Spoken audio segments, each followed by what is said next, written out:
back to school. I'm Jason Horton. I'm Rebecca Lieb. And this is Ghost Town.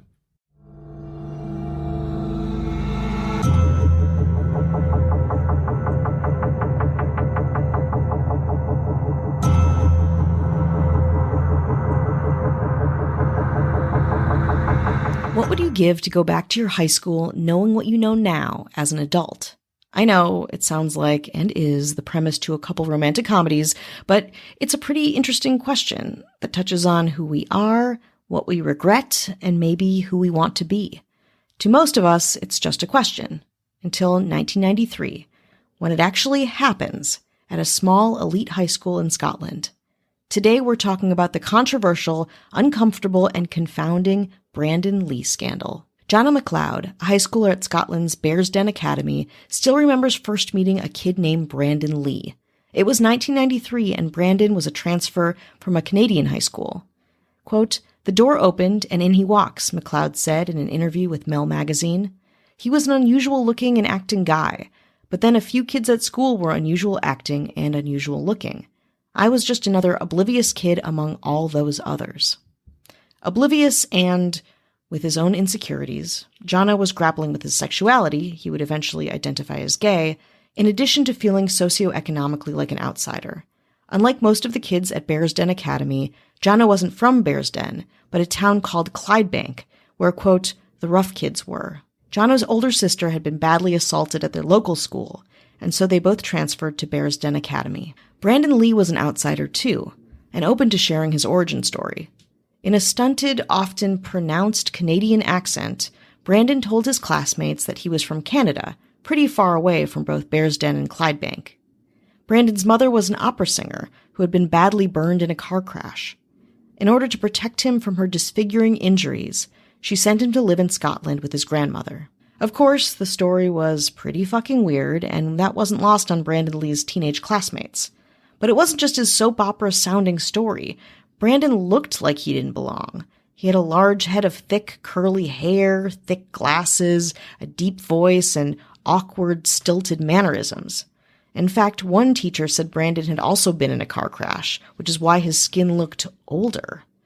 He stuck out so much from the rest of the student body that many teenagers at Bearsden nicknamed Brandon 30-something.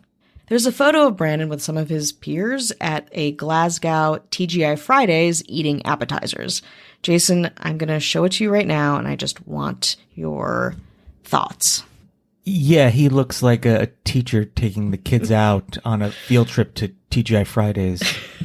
Yeah, I mean, this photo, he's going to town on some food at TGI Fridays, and I forget, because I'm not a high schooler, how absolutely young high schoolers look. And in comparison to someone who may or may not be in high school, it is like a really jarring thing to look at and fairly gross, as you might imagine. So, like I said, everyone looks so young. Brandon sticks out. He could be their father or like a weird young uncle or whatever. It's jarring. But Brandon was also aware of this. He knew he came off strangely, and he was determined to change that, to not be the newcomer, the 30-something. So he stepped everything up a notch. In the 2 years at Bearsden, he turned things around. He used his mature looks to buy beer for his friends, offering car rides to those who were unlicensed, and tutoring students who were having trouble in their classes or were ostracized by their peers themselves. In the documentary My Old School, where a lot of this information comes from, a student of color remembers experiencing racism and violence at school, but Brandon was his friend and advocate, sticking up for him and helping him with schoolwork. Brandon himself academically excelled, dazzling Bearsden with his knowledge and maturity.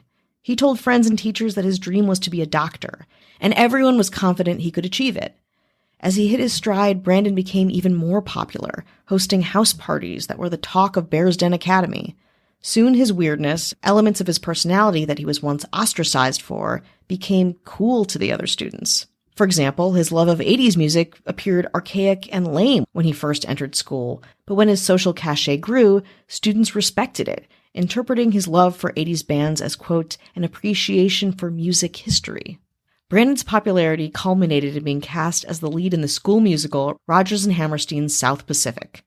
As Lieutenant Cable, Brandon showed off his singing and Canadian accent, part of why he was cast, and sings Younger Than Springtime to a packed house. Brandon even shared a kiss with his 16-year-old co-star. Several of Brandon's old classmates describe his reluctance to kiss his romantic interest in rehearsals, saying it was a brief, closed-lipped peck. He seemed nervous about the kiss, which eventually dissipated in the fun of being the lead in his school play. Later that year, somebody called Bearsden Academy with tragic news for Brandon.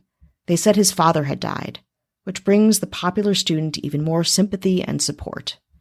Still, Brandon gets straight A's his senior year and aces his college exams. He gets accepted at the University of Dundee School of Medicine, one of the top medical schools in the UK and the #1 medical school in Scotland. Brandon's teachers advised the 17-year-old to wait a year as he was still young for university, but he ignored them and enrolls. Brandon graduates high school and soon after started his first semester, and then inexplicably drops out and moves back to Bearsden. Some of Brandon's high school friends rally around him in support and are curious as to why he dropped out. Remember, this is their friend's dream, becoming a doctor, and it's happening, or was happening. Brandon tells them that he's not dropping out, but that his grandmother died and he's taking some time for himself. In February of 1995, two of Brandon's friends, teenagers named Cheryl and Nicola, invite him to get out of Scotland for a beachy getaway. They decide to go to Tenerife, a vacation-y island off the coast of Spain. In my mind, it would be like the U.S. equivalent of when we go to Cabo for a spring break, I think. So when the three go to a travel agent to book their trip, again, 1995, and the agent asks them all for their real names, Brandon whispers something that shocks the girls. Brian McKinnon. Said Brian McKinnon / Brandon Lee in a later interview, quote, "There was no way I could go on holiday unless I used my real name. When I was in travel agents, I didn't make any fuss about it. I just quietly said my name was Brian McKinnon." Despite taking many risks in his life, even the intelligent, charismatic, personable Brandon Lee couldn't keep his former identity together when attempting to travel out of the country. Or maybe he wasn't worried about it at all. He'd become sufficiently confident the past 3 years and believed the girls would keep his identity a secret. He asked them to please not tell anyone about it. Cheryl and Nicola were shocked, but agreed. They were, as I've said, teenagers. Brian McKinnon / Brandon Lee says later of the trip, "I was aware they were much younger. I thought it would be harmless and I didn't have any holiday plans. On reflection, I now realize that it was a monumental mistake on my part. But even then, I foresaw the need for a restful few weeks before returning to restart medicine at Dundee. I was living under considerable strain." So the three, a 30-something and 2 teenagers, went to a Tenerife resort called Playa de las Americas. And Brandon, we'll keep calling him Brandon for now, behaves himself. Quote, "I was in a bar just once during the week I was in Tenerife, and I only had 1 drink." Still, there had been tensions between Brian and Nicola, who is understandably weirded out that Brandon is not Brandon, that he's Brian. Says Brandon / Brian in a later interview, "I don't know why, but she was giving me a really hard time. It boiled over one night when they returned from dinner. Some extremely boisterous English lads were staying in the room next door and had to come borrow washing up liquid during the day. When the friends get back to their hotel room, they find it full of soap and water on their patio door and in their room. The girls became upset and wanted to go next door and remonstrate. Quote, "I didn't want that to happen. These guys had been drinking since they arrived and anything could have happened. I was worried they would have reacted violently. I stopped the girls going to their room. I shouted, 'You mustn't do that. You must be crazy.' There was no way of knowing how these guys will react. They had been drinking. I did not physically stop them, but it briefly became a real shouting match. During that, one of the girls said, 'Act your age. I know I am.' It was clear to me what she meant. One of the girls became very upset and she stormed off." Some accounts of the story say that Brandon is actually arrested in Tenerife with 2 passports. But in later interviews, Brandon / Brian says that that was not the case, that he had never had a passport for Brandon Lee. Brian / Brandon said the morning after the fight was tense and uncomfortable. It was then that he decided that the vacation needed to end, so he went to a local travel agent himself and booked the first flight home. Quote, "I knew I had it as far as Brandon Lee was concerned. There was a bad feeling, and I sensed my story was no longer held in trust." It is at this point, depending on which story you believe, when Brandon's friends, family, and the world find out that 17-year-old Canadian Brandon Lee is actually 32-year-old Scottish citizen Brian McKinnon. On that note, let's take a break. Mary redeemed a $50,000 cash prize playing Chumba Casino this year. I was only playing for fun, so winning this was a dream come true. Chumba Casino is America's #1 social casino experience. It's serious fun. With over 80 casino-style games to choose from, you too could win life-changing amounts of cash. Be like Mary. Log on to ChumbaCasino.com and give them a whirl. That's ChumbaCasino.com. No purchase necessary. Void or prohibited by law. 18 plus. Terms and conditions apply. See website for details. The voice in the preceding commercial was not the actual voice of a winner. So I switched to Boost Mobile and got this free Samsung Galaxy A23 5G phone. Why do you think they call it the Galaxy? Maybe because the Samsung Galaxy A23 has a huge screen, and galaxies are huge gravitationally bound systems of stars rotating around a supermassive black hole. And the phone is free? When you switch to Boost Mobile. Cool. You lost me at gravitationally bound. Switch to Boost and get a free Samsung Galaxy A23 5G phone. Boost Mobile. Unleash your power. Limited time offer while supplies last. New customers only. Excludes tax. One device offer per line. Only available on certain networks. 5G not available everywhere. Additional restrictions apply. See local Boost Mobile store for details. Hi, hello, how are you? Hello. Hello. New Year's, same old me. Yeah, just really leaning into what's been going on for a long time over here as well. Same old thing, Resolutions, but keep on. optimistic. Yeah. Some people are. Yeah, there's some optimism there. Yeah. Buried deep. I like New Year's, I don't really make a huge thing of it, but I enjoy the spirit of it when I can. So once a year, that's when you can. When I can. I mean those once a years where I feel during that once a year. able. Yeah. Sometimes I get into like not early June. A real dark spiral. No, early June we're beyond that. No, some New Year's feel better than others. I'll say that. And this feels fine. Yeah, good. Yeah. I'll give it a B. A solid B. B, I'll give that's it a B. good. It's not I bad. agree. I'll say a B- because it's muddy outside. I'm a 65-year-old high school freshman. I'll give it a B. Great. Beautiful. Well, we hope you're having a good start to the new year, or whatever start to the new year you're having. We hope you're having it. Yeah, have it. I mean, you are, whatever that is. And whether you are or not, we're thankful that you're here. Absolutely. Thank you for supporting, telling people about the show, just bragging to people. Yeah. Like, oh, man. Just your resolution is spreading the word, and we really appreciate that. Just name dropping a C- level podcast. Yep, that's right. Clinging to itself day in and day out. Hanging on for dear life. Google Documents just flying. Flowing. Just really. I hope you like a good Google Doc that I stumble through. You're welcome. We anchor ourselves through good times and the bad to our government. That's right. They keep us honest and real. And the lead in The King and I playing the king, Cat Joselle. Hello. Pretty good, huh? Standing ovation. And the lead in Kinky Boots. I don't even know what that one's about. Wow. I don't even think it is a musical. Well, yeah, it is. Guess what? Charlie Gilbert's the lead. That's right. No, it is. You are the lead in a real musical, I promise. Congratulations. And the lead in Cats, the movie, it's the movie musical back into a regular musical. Oh, I like that. Taking it back. I like that. Adapting an adaptation of an adaptation. Grabbing it back, taking it back. Love it. Ashley Madsen. Congratulations. And playing the lead. It's only leads. Only leads here. Only leads.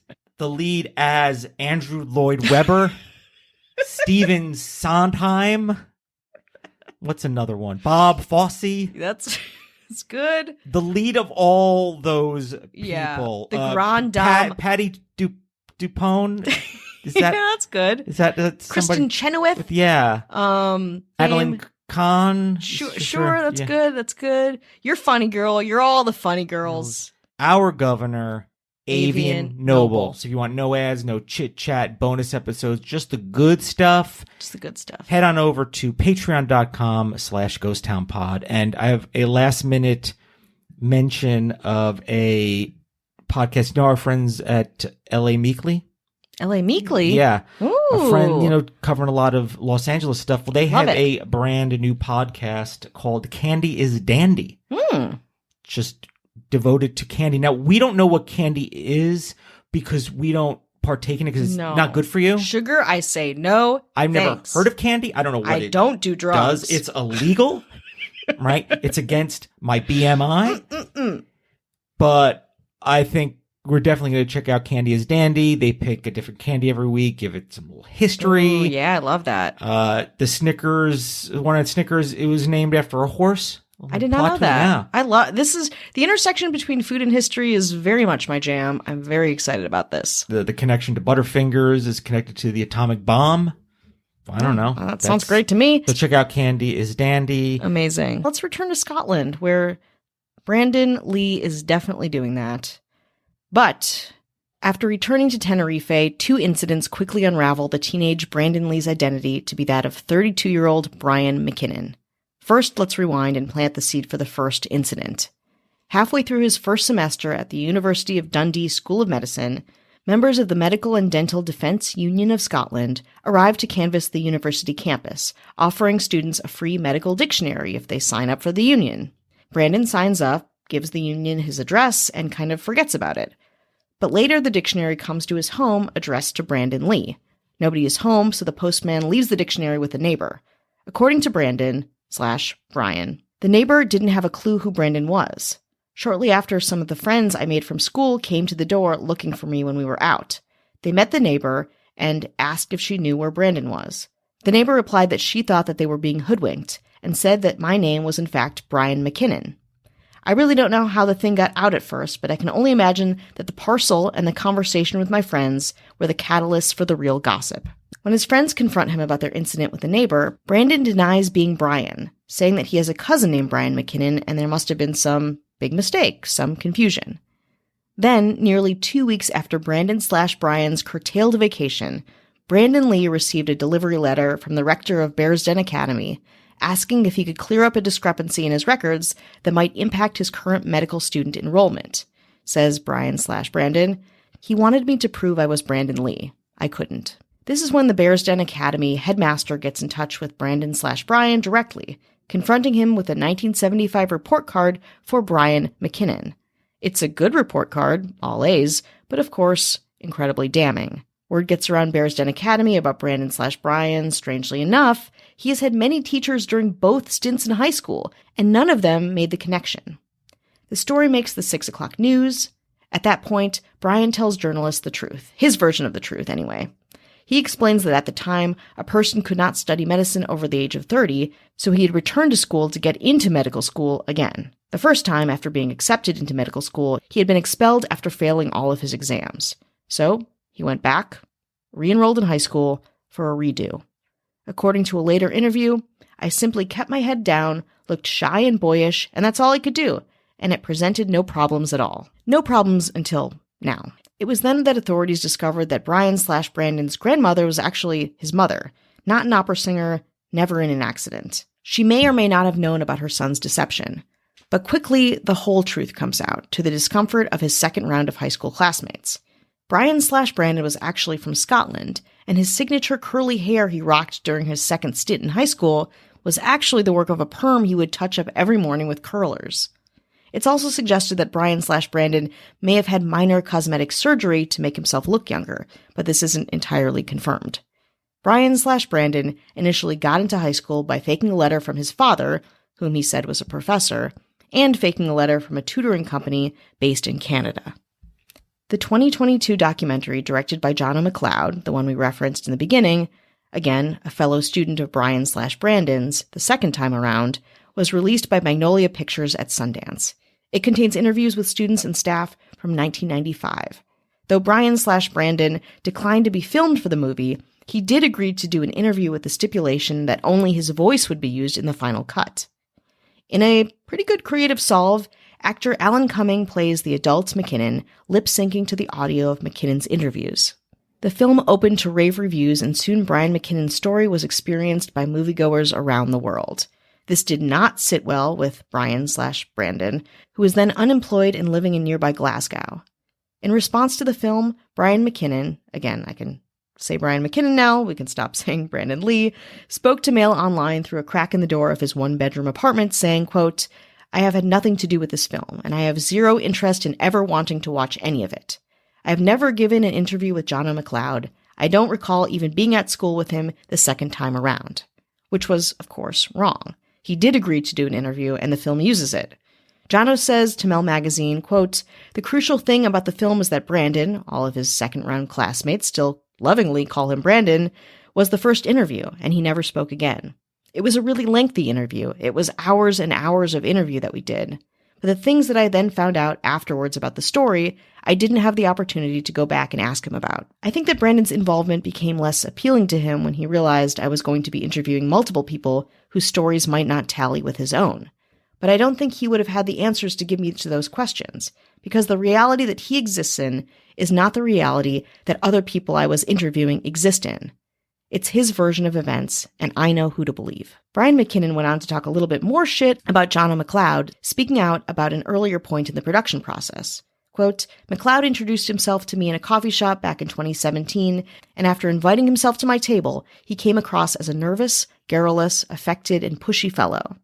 He said that he was a documentary filmmaker, had a collection of newspaper cuttings relating to me, and had been a fifth-year pupil at Bearsden Academy. He also said that he headed a production company and had secured the services of actor Alan Cumming to portray me. I cut short his harangue by standing and reaching for my jacket and headed swiftly for the door as he made a last, desperate attempt to reference Alan Cumming. Despite the vitriol Brian McKinnon had for Jono McLeod and his classmates, they actually remember him pretty positively. His presence tied to a generally good feeling and fulfilling high school experience. Said McLeod, "I think there are people out there in the world who are just wired differently to the rest of us. For the most part, myself and all my classmates, for good or bad, have a certain fondness for Brandon and can find humor in what he did. We don't always think he made the right decisions, but we have an understanding of where he was coming from." I want to ask your thoughts about what you think about the whole Brandon Lee, Brian situation. What I find interesting is that he chose the name Brandon Lee, which is at the time was a living actor. Yes. In The Crow, which is a huge movie at the time. So you picked a name that doesn't really seem to suit you as a pretty popular actor. A very cool name to pick. Cool. It's a cool name. Well, for a guy with, to me, a pretty big, obviously a big ego, to have the balls to go back to high school and think that you can get away with it, and then getting away with it really until much later it's a big ego trip. And I believe in some of my research, they reference that Brandon Lee, people were like, "Oh, Brandon Lee from the movies." And he's like, "I know, it's similar." And he even acknowledges that and kind of plays down that obviousness, even though he invented that name himself.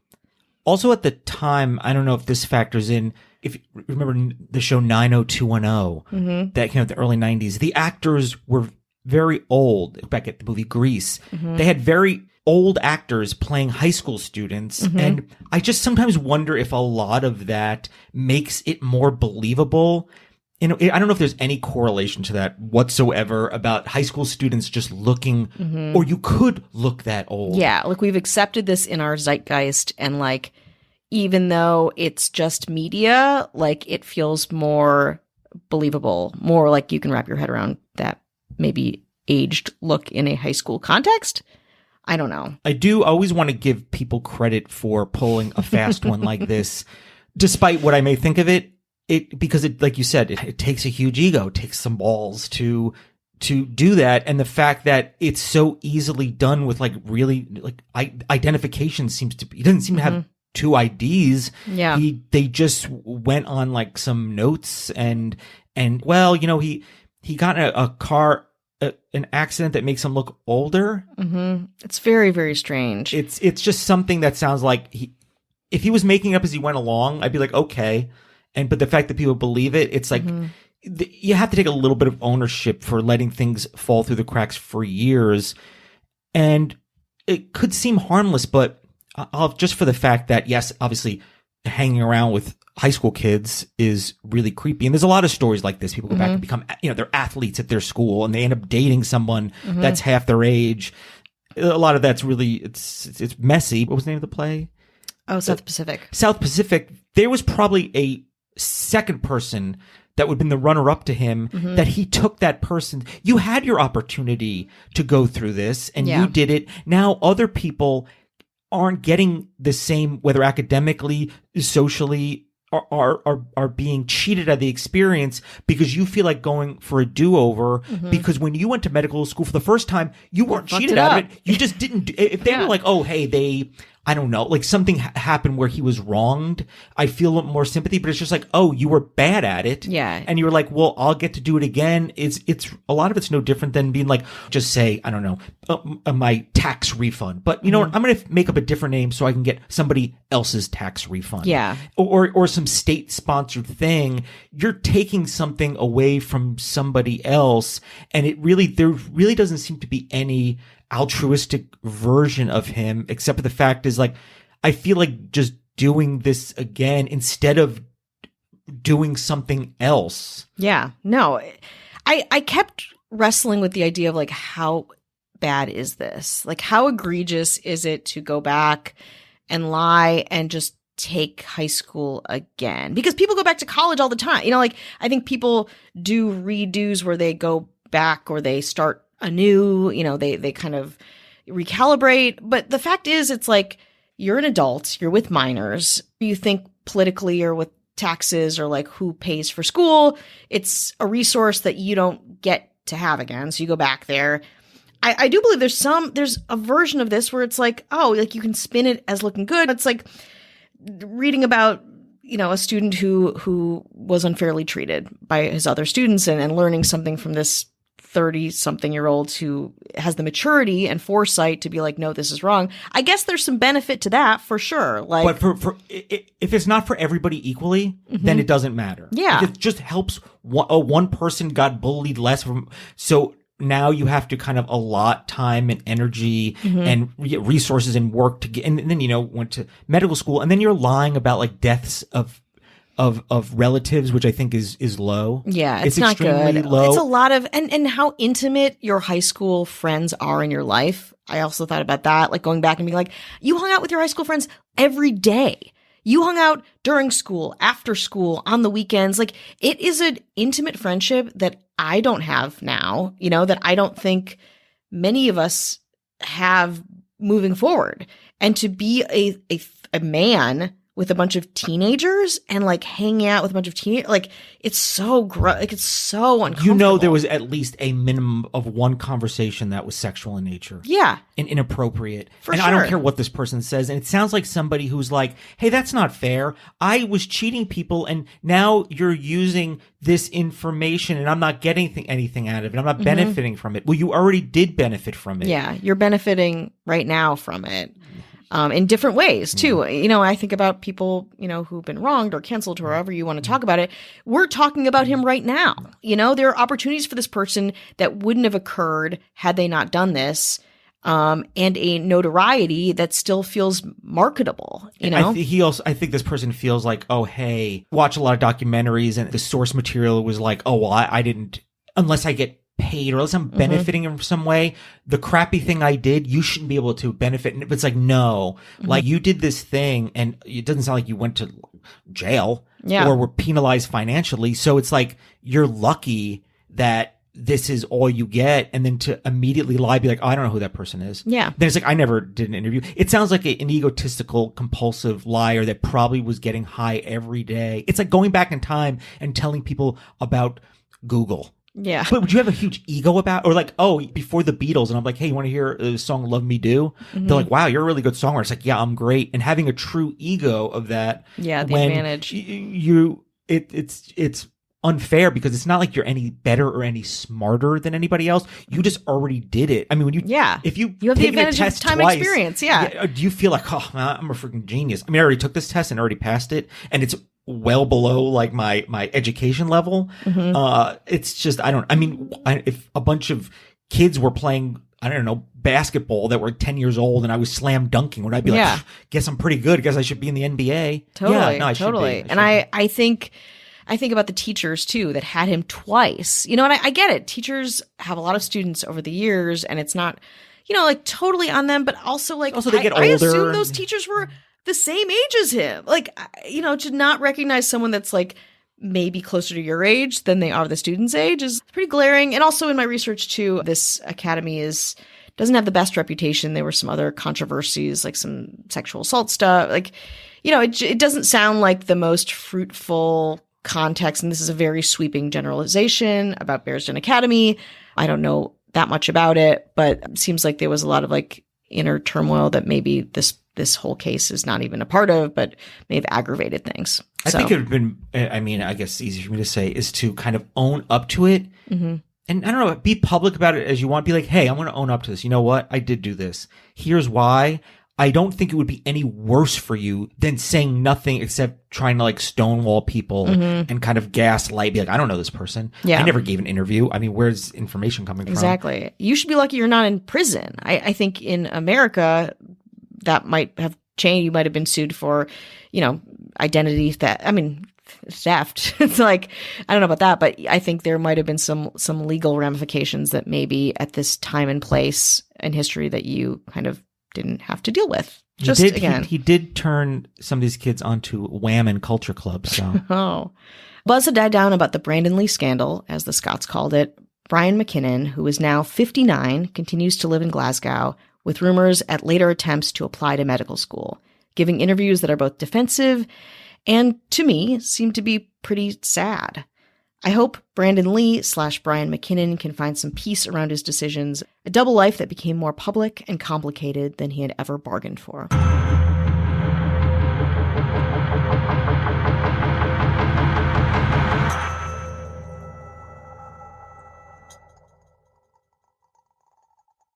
FanDuel, America's #1 sportsbook, is coming to Maryland, which means soon you'll be able to bet on all your favorite teams and all your favorite sports. And if you register today, you'll get $100 in free bets when FanDuel goes live in your state. FanDuel adds a whole new level of excitement to any game you're watching. Bet on everything from the money line to point spreads to player props, all in an app that's safe, secure, and super easy to use. That's right, Maryland. America's #1 sportsbook is on its way. So register today to get $100 in free bets when FanDuel goes live. Just download the FanDuel Sportsbook app today and sign up with promo code PODCORNMD to register. That's promo code PODCORNMD. Make every moment more with FanDuel, official sportsbook partner of the NFL. 21 plus and present in Maryland. Bonus issued and non-withdrawable free bets that expire 30 days after FanDuel accepts its first real money sports wager in Maryland. Go live date. Unique user identity verification required. Offer ends on the go live date. Restrictions apply. See terms at sportsbook.fanduel.com. Please play responsibly. For help, visit mdgamblinghelp.org or call 1-800-GAMBLER. With the Lucky Land Slots, you can get lucky just about anywhere. This is your captain speaking. We've got clear runway and the weather's fine, but we're just going to circle up here a while and get lucky. No, nothing like that. It's just these cash prizes add up quick. So I suggest you sit back, keep your tray table upright, and start getting lucky.